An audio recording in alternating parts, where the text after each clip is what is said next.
when I'm helping people, I'm healing myself. That's what this is all about. The more people I help, the more I heal myself, because in their eyes, I see myself at certain stages in my own process, right? And it reminds me of how far I've come and how far I want to get to. And so, when I went out on the book tour, the first book, I had no idea why I was writing this book other than real selfish reasons. I Hmm. just wanted to put this all on paper, take one last look at it, put it in its rightful place. But the universe had a different, bigger plan. And, I probably got between 5 and 20 Me Too stories at every single book signing uh, that I was at. And, that really changed my direction in life, because when I retired from the game, I had no idea what the rest of my life was going to look Right. like.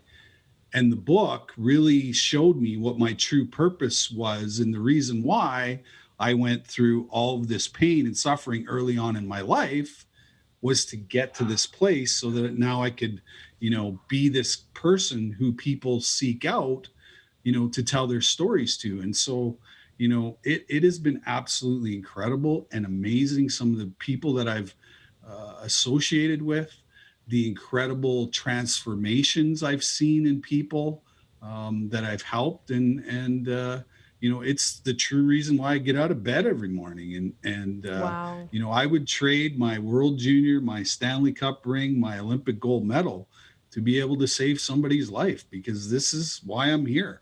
It's the reason why I went through the sexual abuse. It was the reason why I went through the experience with my parents. And so I see those as tremendous gifts in my life now, as opposed to looking at them in a negative way. And, the amount of people that we've been able to be in front of and share this story with, and then realizing the commonality in my story, in their own stories, allows them to approach us and tell their own stories. Right. And to me, that I really believe that that's the beginning part of healing, is when you find your voice and you use that voice to talk about your pain and suffering. That's the beginning of the journey. And so what we haven't done in society is we haven't created that space. No. We have the highest suicide rates in the history of our planet, and we have all of these initiatives, Bell Let's Talk, and all these things. But why isn't all this awareness being turned into action and getting people well? Is because we're not allowed to talk about these. You know, uh, it's hard for people to stand up in a room and say, "Hey, I was raped 150 times by my coach." Yes. Like, that's not normal talk. But I'm telling you, it's happened, and it happens every single day of every hour.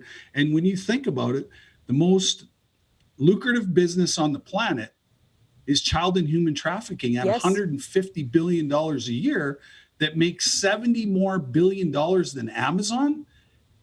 Like, it's time to wake up. I agree. And one interesting component of your work, of your motivational and healing work, and we only unfortunately have 45 seconds to commercial, is that you go into prisons and help those, because you think a lot of the convicts, or that they're survivors of trauma, or they're trying to survive trauma.